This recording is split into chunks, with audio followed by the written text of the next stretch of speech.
Bonjour à tous. Bezrat Hashem, dans la paracha de Bamidbar, nous allons voir de quelle manière était disposé le campement des Béné Israël dans le désert. Notre paracha va parler de cela en détail et pour un petit peu décrire de quelle manière les Béné Israël avançaient dans le désert, il faut savoir qu'il y avait trois types de camps différents. Le premier camp, le plus petit, et celui qui était au centre, c'était ce qu'on appelait le camp du Kohen. Ensuite, autour de lui, il y avait le camp des Lévi'im, et donc c'est dans cet espace-là que se trouvait également le Mishkan, avec les tables de la loi, donc l'arche d'alliance qui était portée par les Kohanim. Et autour d'eux, donc, étaient disposées les tribus aux 4 points cardinaux. Alors, on va voir où se trouvait chacune des tribus. À l'est, nous avions 3 tribus qui sont Yehuda, Issachar et Zevulun.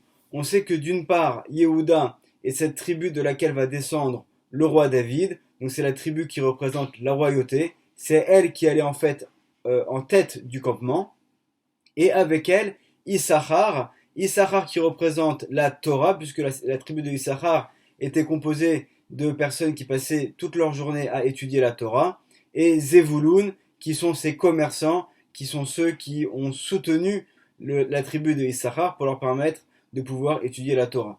Donc on voit que ces 3 tribus vont être à la tête du peuple avec d'une part la royauté, d'autre part la tribu de Issachar avec la Torah et la tribu de Zevulun avec toutes les personnes qui soutiennent la Torah.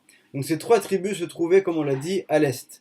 Ensuite, de l'autre côté, à l'ouest, on va avoir les enfants de Rachel. Donc c'est la tribu d'Éphraïm, donc le fils de Yosef, avec Ménaché également, le deuxième fils de Yosef, et la tribu de Binyamin. C'est pas un hasard que ces 3 tribus se trouvent ensemble, étant donné que d'un point de vue de la Kabbalah, l'ouest, le Ma'arav, correspond à la sphira du Yesod, qui est donc la sphère qui correspond au niveau du corps à l'organe de la Brit Mila, et étant donné que Yosef représente lui aussi ce qu'on appelle le Yesod de la Tiferet, ou le Yesod de Zahir Anpin, le Yesod de ce luminaire céleste qui est tout en bas du Olam HaAtzilut, et Binyamin, lui, correspond également au Yesod, mais de ce luminaire féminin qu'on appelle la Nukva d'Eza, qui se trouve également de la Malchut, également qu'on appelle aussi, il y a plusieurs appellations, et donc finalement, donc ces 2 tribus, donc de Yosef avec ses 2 enfants et de Binyamin, se trouvent à l'ouest et représentent donc la sphère du Yesod. Ensuite, nous avons au sud Réhouven, donc qui est l'aîné des enfants de Yaakov, avec Shimon et Gad. Et alors pourquoi est-ce que Gad se trouve avec eux, alors que Réhouven et Shimon sont 2 enfants de Léa? Or Gad est l'un des enfants des servantes, mais c'est rapporté dans le Midrash que Gad a été celui parmi les enfants des servantes qui a été le plus proche de Léa, et donc c'est lui on dit qu'il a même grandi sur les genoux de Léa, donc il a été éduqué par Léa, et c'est la raison pour laquelle il est considéré lui aussi un petit peu comme étant cette partie intermédiaire entre les enfants de Léa et Rachel et ceux de Bilha et Zilpa qui sont les servantes. Et enfin, donc au nord, la tribu de Dan avec Naphtali et Asher. Donc c'est de cette manière-là qu'était disposé le campement des Béné Israël. Mais on a également un autre endroit dans lequel on va retrouver également les noms des tribus du peuple d'Israël, et c'est justement sur le éphod, en fait donc sur le pectoral du Kohen Gadol, sur lequel il y avait donc 12 pierres précieuses, et chacune correspondait à l'une des tribus d'Israël. Et le Ben Ishraï, dans son livre Aderet Eliyahu, va nous expliquer quelles étaient les lettres qui étaient gravées sur chacune des pierres du pectoral du Kohen Gadol, et donc on va essayer de comprendre également quel est le rapport avec notre paracha. Dans notre paracha, au chapitre 2, verset 2, on nous dit la chose suivante: Ish al diglo ve'otot levet avotam. Donc chaque homme devra se trouver sur son drapeau, donc c'est-à-dire sur le drapeau en fait de sa tribu, be'otot levet avotam, d'après les signes de la maison de son père. Yachanu Béné Israël, donc de cette manière vont camper les Béné Israël, Mineged, donc à l'encontre, ça vive le Moed Yachanu, donc ils vont se trouver en fait autour de la tente d'assignation, Donc comme on l'avait expliqué, au centre il y avait le Mishkan avec le campement des Kohen et des Lévi, et tout autour les Béné Israël, chacun avec sa tribu. Le Ben Ishraï va nous poser une question sur ce verset. Il nous dit à partir du moment où la Torah nous enseigne Ish al Diglo, c'est-à-dire que chacun devra se trouver selon son drapeau, c'est-à-dire selon sa tribu, en quoi est-ce qu'il est nécessaire ensuite d'ajouter Beotot levet avotam, selon les signes de ses pères. C'est évident que si quelqu'un se trouve avec sa tribu, étant donné que la transmission de tribu se fait de père en fils, donc forcément il va se trouver selon la maison de son père. On n'a pas besoin de cette précision supplémentaire de dire que chacun se trouve dans sa tribu selon les signes de la maison de son père. C'est évident que la transmission de la tribu se passe de père en fils. Alors pourquoi est-ce qu'il y avait besoin également d'ajouter donc Beotot levet avotam selon les signes de ses pères? Dans un des cours des années précédentes, on avait expliqué que lorsque les béné Israël sont disposés selon les différentes tribus, on retrouve également les noms des trois patriarches, Abraham, Yitzhak et Yaakov, qui étaient mentionnés sur les drapeaux de chacune des tribus pour rappeler finalement l'unité et l'union du peuple d'Israël. C'est-à-dire que bien que nous soyons dispersés, chacun séparés selon sa tribu, chacun selon les coutumes de sa tribu, chacun selon ses origines, malgré tout, on va avoir cet effet rassembleur qui vient des trois patriarches, et c'était déjà en allusion dans les drapeaux même de chacune des tribus. Mais dans Hachem, cette année, on va essayer d'expliquer de quelle manière est-ce qu'on va retrouver les patriarches, mais cette fois-ci avec les noms des tribus sur les pierres du pectoral du Kohen Gadol. Le Ben Ishraï nous enseigne que sur chacune des pierres du Kohen Gadol étaient écrites les lettres de la tribu qui correspondait à cette pierre. Donc c'est ce qu'on va voir ici tout de suite, selon ce schéma. Donc au début, on avait donc la tribu de Réhouven, ensuite de Shimon et ensuite de Lévi, donc qui se trouvait tout en haut sur le pectoral du Kohen Gadol. Sauf que nous dit le Ben Ishraï, il fallait absolument que sur chacune des pierres, il y ait 6 lettres. Et donc lorsque le nom de la tribu n'était pas suffisamment long, il fallait compléter avec l'une des lettres des patriarches. Donc par exemple, pour Réhouven, nous avons donc 5 lettres, Resh Aleph, Vav, Bet, Nun, et donc il faut également compléter avec le Aleph, que j'ai mis ici en jaune, de Avraham. Ensuite, pour Shimon, nous avons également 5 lettres, et donc nous complétons avec le Bet, qui est la deuxième lettre du prénom de Avraham. Et enfin, avec Lévi, donc qui n'a que 3 lettres, nous devons compléter avec les 3 dernières lettres du prénom de Avraham, donc qui sont Resh, He, Mem. Donc en fait, dans la première ligne de pierre précieuse sur le pectoral du Kohen Gadol, nous avions donc Réhouven, Shimon, Lévi, avec donc les lettres du prénom de Avraham, Aleph, Bet, et ensuite Resh, He, Mem. Ensuite, lorsqu'on passe à la ligne suivante, donc on a Yehuda. Yehuda, lui aussi, n'a que 5 lettres dans son prénom, et donc nous allons ajouter le Yud de Yitzhak. Ensuite, Issachar, lui aussi, a 5 lettres, et donc nous allons ajouter le Tzadé de Yitzhak. Et enfin, Zevulun, lui aussi, a 6 lettres, mais nous allons ajouter également le Chet pour pouvoir donc compléter, étant donné que c'était minimum 6 qu'il fallait avoir. Donc là, nous complétons également l'une des lettres des patriarches pour former le mot Yitzhak. Il nous manque ensuite le Kouf, que nous allons trouver dans la ligne du dessous, avec Dan, que vous voyez ici.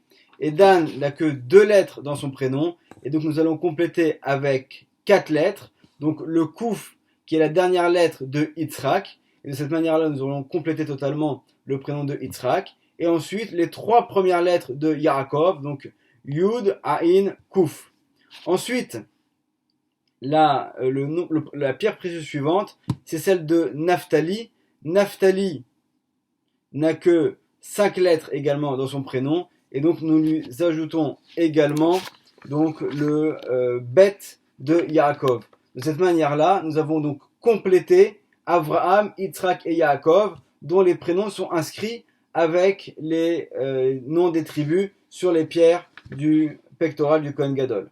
Et ensuite, on sait également que les Béné Israël sont appelés Shivte Yeshurun, les tribus de Yeshurun. Yeshurun est également l'une des appellations, l'un des prénoms également de Yaakov. Et donc lorsqu'on arrive à la pierre précieuse suivante, celle de Gad, donc Gad n'a que 2 lettres dans son prénom, et donc nous allons compléter avec 4 lettres pour former le mot Shivte, donc les tribus, donc c'est Shin, Bet, Tet, Yud. Ensuite, sur la dernière ligne, nous avons donc le prénom de Asher. Donc Asher n'a que 3 lettres dans son prénom. Nous allons donc lui compléter avec 3 autres lettres, les 3 premières lettres de Yeshurun, donc Yud, Shin, Resh. Et enfin, Yosef, donc qui lui a 4 lettres dans son prénom, et on va compléter donc avec le Vav et le Nun Sophite pour former donc la fin du prénom Yeshurun.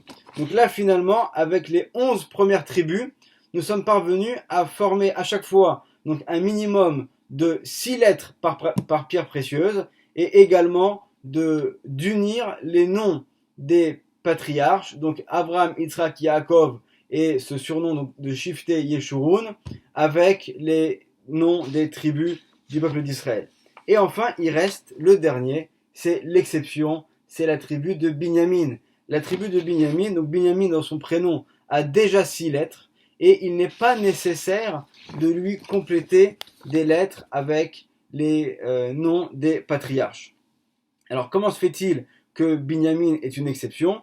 Alors le Ben Ish Chai va nous donner une explication et nous dit que, étant donné que dans la tribu de Binyamin a été construit donc le Beth Amikdash en fait était séparé entre la tribu de Yehuda et celle de Binyamin. Donc en fait Jérusalem se séparait et la ligne de démarcation entre les deux tribus passait exactement à l'endroit du Beth Amikdash, à l'intérieur même du Beth Amikdash, à tel point que même le Misbéach, l'autel sur lequel on apportait les sacrifices, était séparé en deux, avec une partie qui correspondait à la tribu de Yehuda et l'autre partie qui correspondait à la tribu de Binyamin. D'ailleurs, ce qui est intéressant, c'est que lorsque on étudie la manière dont a été construit le Misbéach, cet autel sur lequel on apportait les sacrifices au Beth Amikdash, donc il y avait une partie de ce Misbéach sur lequel il y avait en fait une sorte de supplément de fortification en bas qu'on appelle le Yesod. Et donc bien sûr, c'est pas un hasard que cette partie se trouvait spécifiquement, uniquement dans la partie du Misbéach qui était du côté de Binyamin, puisque comme on l'a mentionné, Binyamin au niveau des sphirotes, au niveau des sphères célestes spirituelles, correspond au Yesod. Donc c'est la raison pour laquelle également le Misbéach, dans la partie qui était du côté de Binyamin, on lui a ajouté une fortification, une solidification qu'on appelle également le Yesod, comme c'est mentionné de manière spécifique dans la Gemara. Donc Binyamin a un statut très particulier, et la raison à cela, nous dit le Ben Ish Chai, c'est que Binyamin a toujours été quelqu'un qui était solitaire, qui était toujours un petit peu tout seul. Et étant donné qu'il était toujours seul, toujours dans son coin, etc., donc finalement c'est Hachem lui-même qui va venir et lui apporter sa présence. Et nous dit le Ben Ish Chai, c'est un enseignement pour chacun d'entre nous. Lorsque parfois on va on va se sentir seul, on va se sentir un petit peu à l'écart des autres, etc. Il faut savoir que dans la vie, même lorsque Dieu préserve, il y a des difficultés, ou même lorsque parfois on peut se sentir seul, en fait, on n'est jamais seul. Et celui qui sent qu'il est seul, il doit savoir que c'est Akadosh Baruch Hu lui-même qui va venir pour l'aider et pour le soutenir, comme c'était le cas avec Binyamin. On sait également que Binyamin est le dernier des frères parmi les enfants de Yaakov. Il est né bien après les autres. Donc il avait déjà également cet écart d'âge qui faisait que peut-être qu'il était un peu plus à part vis-à-vis des autres. Mais il nous dit également, le Ben Ish Chai, on pourrait comparer un petit peu Binyamin à Avraham. Avraham, lorsqu'il a découvert le monothéisme et qu'il a commencé à vouloir servir Hachem, il s'est retrouvé tout seul. Il a été à contre-courant et finalement, grâce à cela, il a été sauvé. Lorsqu'il a été jeté par Nimrod dans la fournaise ardente de feu et qu'il aurait dû à ce moment-là mourir brûlé, finalement Hachem va venir et va le sauver. Et comme le dit la Gemara dans le traité de Psachim à la page 118, Hachem a dit à ce moment-là, Nae le Yachid, le Atzil Yachid, c'est agréable pour celui qui est unique, pour celui qui est seul, c'est-à-dire, si on peut s'exprimer ainsi, Hachem parle de lui-même, de venir sauver également celui qui dans ce bas monde est seul également. Donc celui qui est seul, c'est pas seulement celui qui est dans son coin, mais c'est aussi celui qui sait parfois avoir des principes et aller à l'encontre, aller à contre-courant de toutes les modes habituelles, de tout ce qui s'étend de partout, et savoir respecter la Torah et être parfois un peu seul contre tous. C'est également à cela que représente le peuple d'Israël, où finalement on a toujours été ce peuple au cours de l'histoire qui a été à contre-courant, qui a été pour combattre toutes les différentes idéologies qui ont pu se succéder au fil de l'histoire. Et donc par le fait qu'on a été seul et qu'on était un petit peu seul contre tous, alors on a mérité également d'avoir la présence divine qui est venue résider chez nous. Donc finalement, on voit que sur le éphod, Binyamin n'a pas besoin d'avoir les lettres des tribus qui viennent pour le soutenir, étant donné que c'est la présence d'Hachem directement qui vient pour résider chez lui. Une autre explication que je vais vous proposer, et c'est une explication personnelle qui n'engage que moi, étant donné que Binyamin avait donc dans son emplacement géographique l'endroit du Misbéach, l'endroit où on apportait les korbanot, donc, et on sait que les korbanot qui étaient apportés, les sacrifices qui étaient apportés au temple, sont aujourd'hui à l'encontre des 3 prières qui elles-mêmes correspondent à Abraham, Yitzhak et Yaakov, étant donné que la prière du matin de Shacharit est à l'encontre de Abraham, celle de l'après-midi à l'encontre de Yitzhak et celle du soir de Arvitre à l'encontre de Yaakov. Donc finalement, Binyamin, étant donné qu'on vient apporter chez lui, dans son territoire, on vient apporter les korbanot qui correspondent aux prières, donc il n'a pas besoin d'avoir les patriarches qui eux aussi viennent correspondre à la prière.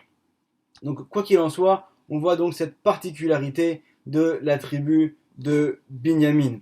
Et donc si on fait le total de l'ensemble des lettres qui vont être sur le éphod, donc sur ce pectoral du Kohen Gadol, on va arriver à 72. Donc 72 dont la valeur numérique correspond au mot chesed, mais qui est également la déclinaison du nom d'Hachem qui s'écrit Yud-Ke Vav-Ke avec la lettre Yud, c'est-à-dire que lorsqu'on fait le remplissage des lettres, alors on pourrait écrire le nom d'Hachem Yud Vav Dalet, ensuite He Yud, ensuite Vav Yud Vav et ensuite He Yud, et donc ce nom-là, si on prend sa valeur numérique, ça correspond également à 72. On sait également qu'il y a 72 noms d'Hachem qui sont des noms extrêmement saints, et donc en fait à travers ces lettres qui correspondent aux tribus et aux patriarches, donc on va retrouver finalement tous ces secrets au niveau donc de ces noms d'Hachem qui permettent de faire des actions de sainteté.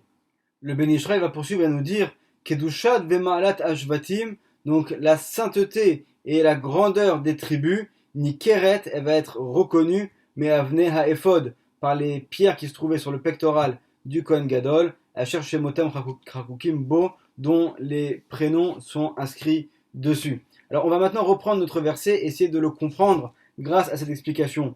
Lorsqu'on nous dit Ish al diglo, donc chaque homme selon son drapeau, en fait on ne fait pas allusion aux drapeaux vraiment eux-mêmes des tribus, mais on fait allusion aux pierres qui se trouvaient sur le pectoral du Kohen Gadol. Beotot levet avotam, donc selon les signes des pères. Donc les otot, le signe, c'est également le même racine que le mot otiot, les lettres.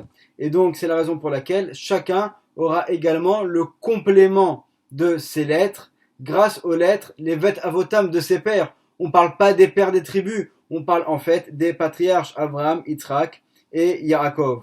Mineged, mais à leur rencontre, ça vive le Ohel Moed Yachanou, ils vont se trouver autour du Ohel Moed. Donc là on comprend beaucoup mieux pourquoi est-ce qu'il y a écrit le mot Mineged à leur rencontre. C'est-à-dire qu'à l'encontre des 11 tribus, il va y avoir une autre tribu qui, elle, va se trouver, ça vive le Ohel Moed, qui va se trouver près de l'endroit du Mishkan. Il s'agit de la tribu de Binyamin, qui, elle, n'a pas besoin des compléments qui viennent des patriarches et qui va recevoir la présence divine directement. Donc on a appris ici déjà des principes extrêmement importants. On comprend à quel point est-ce qu'une personne elle peut arriver soit par le mérite de ses pairs à s'élever, mais il y a également un niveau qui est encore au-dessus. C'est grâce à ses propres actions d'arriver à s'élever et à faire descendre sur nous la présence divine.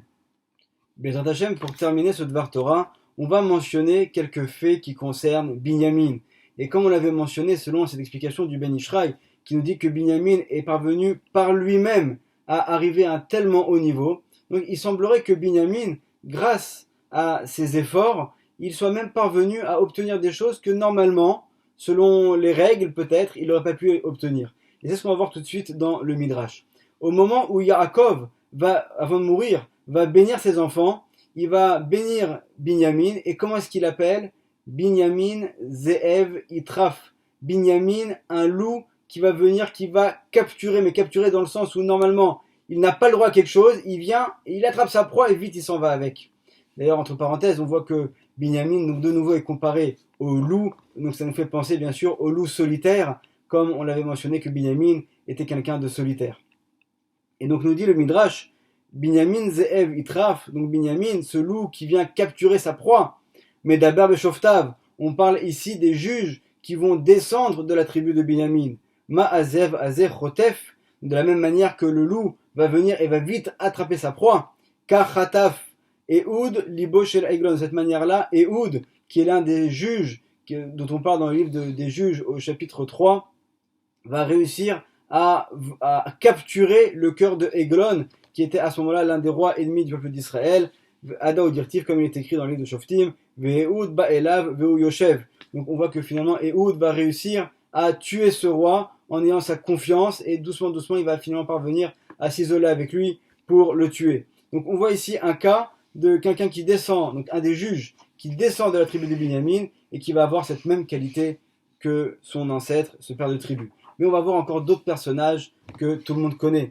Qui est-ce encore qui a réussi à prendre quelque chose qu'il n'aurait peut-être pas dû obtenir? C'est Shaoul. Ma'azev Azer Chotef, de la même manière que le loup va venir et va capturer quelque chose. Car Khataf Shaoul est Ameloucha. De cette manière-là, Shaoul a mérité d'avoir la Meloucha, d'avoir la royauté. Chez Nehemar, comme il est dit, Shaoul lakad et Ameloucha à l'Israël. Shaoul a réussi à capturer la royauté sur Israël. C'est mentionné dans le livre de Shmuel Aleph, au chapitre 14, verset 47. Donc on voit que Shaoul, bien qu'il ne soit pas de la tribu de Yehuda, qui est la tribu des rois, pour autant il descend de Binyamin, il va réussir à capturer cette Meloucha.